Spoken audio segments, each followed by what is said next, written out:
अनेक वर्षांपासून महाराष्ट्रातील स्टेट बोर्डाच्या शाळांमध्ये CBSE पॅटर्न टप्प्याटप्प्याने लागू होईल अशी माहिती आहे. 2025 पासून इयत्ता पहिलीसाठी CBSE पॅटर्न लागू केलं जाणार अशी सुद्धा माहिती मिळते. त्यामुळे खूप सारा खरं तर संभ्रम आहे. काही बाबतींमध्ये अस्पष्टता सुद्धा आहे या बाबतीत की नेमकं CBSE पॅटर्न म्हणजे काय कशा पद्धतीनं लागू केलं जाणार. अचानक सगळ्या शाळांमध्ये CBSEचा अभ्यासक्रम सुरू करणं खरंच प्रत्यक्षात शक्य आहे का, आणि यामुळे मग स्टेट बोर्डाचं अस्तित्व धोक्यात येईल का, किंवा स्टेट बोर्ड आपलं बंद होईल का, SSC बोर्ड बंद होईल का, असे अनेक प्रश्न विद्यार्थी, पालक आणि शिक्षकांच्याही मनात आहेत. आणि याच विषयावर बोलण्यासाठी आपल्यासोबत नवीन शिक्षण धोरण याची अंमलबजावणी करण्यासाठी राज्याने जी सुकाणू समिती तयार केलेली आहे, या समितीमधले सदस्य सचिन उषा विलास जोशी आहेत. सर, स्वागत आहे BBC न्यूज मराठीमध्ये. खूप प्रश्न आहेत, जसं मी म्हटलं की कारण अचानक ही माहिती समोर आली आणि पुढच्या काही महिन्यांमध्ये कदाचित इयत्ता पहिलीचा अभ्यासक्रम बदलू शकतो. तर हे जे आपण म्हणतो जेव्हा की CBSE पॅटर्न राज्यातल्या शाळांना लागू होणार, म्हणजे नेमकं काय बदलणार, काय बदल होणार? आता राष्ट्रीय शैक्षणिक धोरण आपण ॲक्सेप्ट केलेलं आहे 2020चा. त्याची अंमलबजावणीतला हा एक टप्पा आहे. आता झालं कसं की जेव्हा आपण CBSE पॅटर्न असं म्हटलं तर एक समजून घ्या की NEP म्हणजे मिनिस्ट्री ऑफ एज्युकेशन, आपण सर्वांनी NEP त्याच्या अंतर्गत ॲक्सेप्ट केली. त्याच्या अंतर्गत NCERTने NCF नॅशनल करिक्युलम फ्रेमवर्क बनवला आणि नॅशनल करिक्युलम फ्रेमवर्कच्या बेसवर आपल्या राज्याने SCERTने SCF बनवला, म्हणजे स्टेटचा आहे. आणि त्याच्यामध्ये गणित आणि विज्ञान हे दोन जे विषय आहेत ते दोन विषय आपण NCERTचे घ्यावे हा विषय त्याच्यामध्ये झाला आणि तो सुकाणू समितीने मान्य केला. आणि त्यामुळे असा अर्थ निघाला की CBSE पॅटर्न येत आहे. तर बेसिकली जेव्हा आपण CBSE पॅटर्न म्हणतो याचा अर्थ आपण NCERTचा अभ्यासक्रम, तोही गणित आणि विज्ञान याच्यामधला सर्वात महत्त्वाचा आपण समजला पाहिजे. मग CBSE पॅटर्न म्हणजे नक्की काय, तर याचा अर्थ तुम्ही म्हणा की बोर्ड बदलणार का वगैरे, तसं अजिबात होणार नाही. आपले SSCच बोर्ड राहणार आहे. नवीन अभ्यासक्रम आपण तयार करत आहोत आणि त्याचा जो एक आराखडा आहे तो आपला तयार आहे आणि त्यावर आधारित आपण पुस्तकं आता नव्याने तयार करू. का आपल्याला गरज भासली की अशा पद्धतीनं अचानक आपण आपली सगळी आतापर्यंत जी पुस्तकं होती ती आपल्याला बदलायची आहेत, अभ्यासक्रम बदलायचा आहे? हा राष्ट्रीय शैक्षणिक धोरण आपण स्वीकारलं म्हणजेच बदल आहे. राष्ट्रीय शैक्षणिक धोरणामध्ये सार्थक नावाचा एक डॉक्युमेंट आहे, ज्याच्यामध्ये 297 टास्क दिलेले आहेत. त्याच्यातले किमान 100 टास्क हे राज्याला करायचे. त्याच्यातलं टास्क नंबर 97 जे आहे ते सांगतं आहे की आपल्याला आपले पाठ्यपुस्तकं हे बदलायचे आहेत. आणि ते पाठ्यपुस्तकं बदलताना जो SCFचा आराखडा, आपण जो राज्याचा शैक्षणिक आराखडा त्यानुसार करायचे आहेत. परीक्षा पद्धती पण बदलेली याच्या. परीक्षा पद्धती खूपच मोठ्या लेवलवर बदलत आहे. ऑलरेडी यावर्षी 10वीच्या परीक्षामध्ये 50 मार्काचे हे जे होते ते कॉम्पिटन्सी बेस म्हणजे क्षमता आधारित प्रश्न विचारणं. म्हणजे कसं आहे की विद्यार्थ्यांमध्ये स्किल येण्यासाठी ह्या पद्धती फार महत्त्वाच्या आहे. कॉम्पिटन्सी बेस म्हणजे आता वर्षातून 2दा CBSE एक्झाम घेणारे आता आपल्याला SSCला घ्यायची गरज नाही, कारण की ऑलरेडी आपण एखादा विद्यार्थी नापास झाला तर त्याला सप्लिमेंटरी एक्झाम देता येते, त्यामुळे आपल्याला तो मुद्दा घ्यायची नाही आहे. पण तुम्ही बघत असाल की 11वी-12वीला कोणी कॉलेजला जात नाही, स्कूलला कोणी जात नाही. आजकाल तर 9वी-10वी पासून चालू आहे. तर हे जे कोचिंग इंडस्ट्री आहे, ती कोचिंग 70,000 करोडची कोचिंग इंडस्ट्री आहे, ती थांबवणं हे NEPचं एक one of the main object आहे.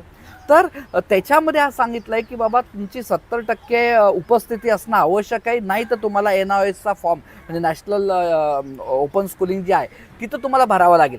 हे बदल ॲडॅप्ट करायला किंवा त्याची तंतोतंत अंमलबजावणी करण्यासाठी आपण तयार आहोत का? कारण आपण जर आत्ता महाराष्ट्रातलं अगदी शहरांपासून, निमशहरांपासून ते ग्रामीण भागातलं जर शिक्षण, शाळांची जर आपण अवस्था पाहिली तर खूप अजूनही मूलभूत गरजांपासून आपण लांब आहोत. पूर्णपणे तयारी आहे का तेवढी? तुम्ही म्हणता ते पूर्णपणे हे आहे. सो हा बदलला, ह्याला डेडलाईन दिलेला आहे. म्हणजे हा जो बदल आहे हा याची सुरुवात होणार आहे 2022. याची डेडलाईन काय 2025. म्हणजे NCERTच्या धर्तीवर शास्त्र आणि गणिताचा अभ्यासक्रम बदलण्याची डेडलाईन, सरकारची डेडलाईन ही 2025 होती. त्यामुळे आता इन्फ्रास्ट्रक्चरचे बदल आहेत, प्रत्येकाला डेडलाईन दिलेला आहे. 2030 पर्यंत टप्प्याटप्प्याने सर्व बदल करणं अपेक्षित आहे. या शैक्षणिक वर्षापासून आपण म्हणूया की जेव्हा पहिलीमध्ये हे पॅटर्न सुरू होईल किंवा CBSE सारखा एक अभ्यासक्रम आपण तयार करतोय, तो अभ्यासक्रम लागू होईल, तर त्यासाठी शिक्षक यांचं काही ट्रेनिंग होणार की नव्याने शिक्षकांची भरती होणार आहे?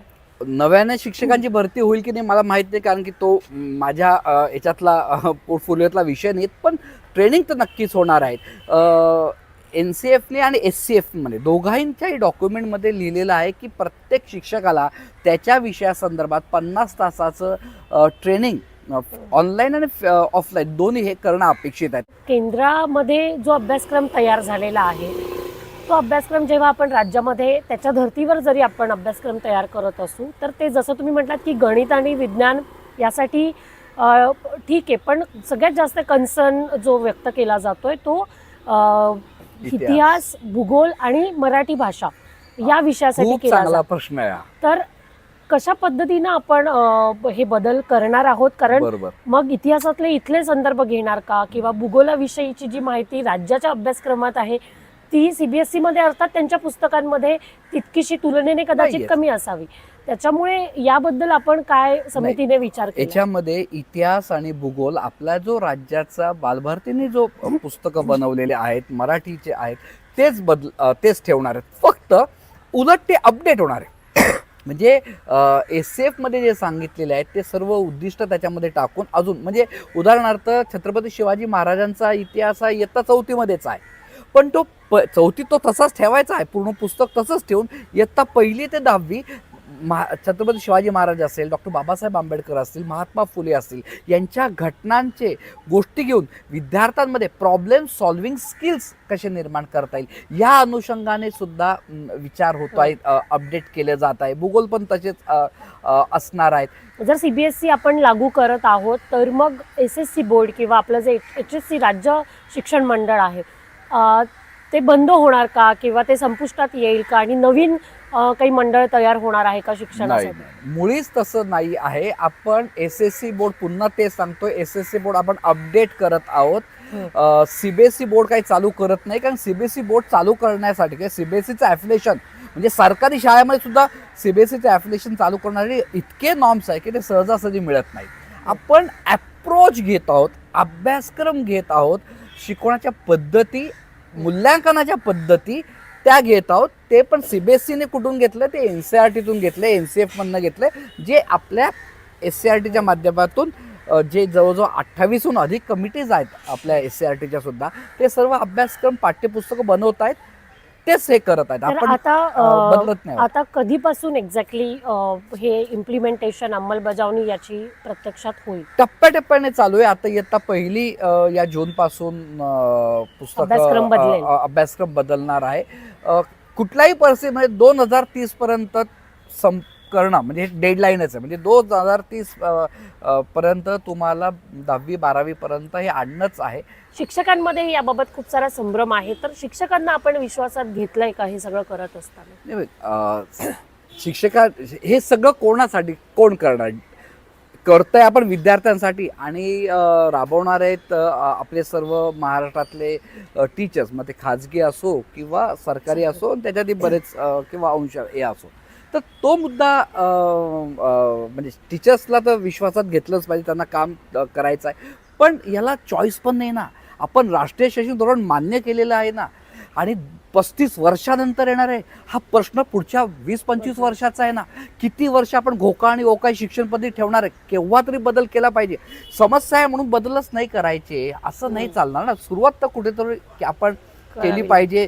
बी the change you wish to see in the world. आपल्याला हा बदल करायचा असेल तर आपल्याला ते उतरावं लागेल. समस्या आहेत, वन स्टेप अहेड ज्याला आपण म्हणतो की ओके ही समस्या आली, ही करूया. टप्प्याटप्प्याने सर्व बदल होतील.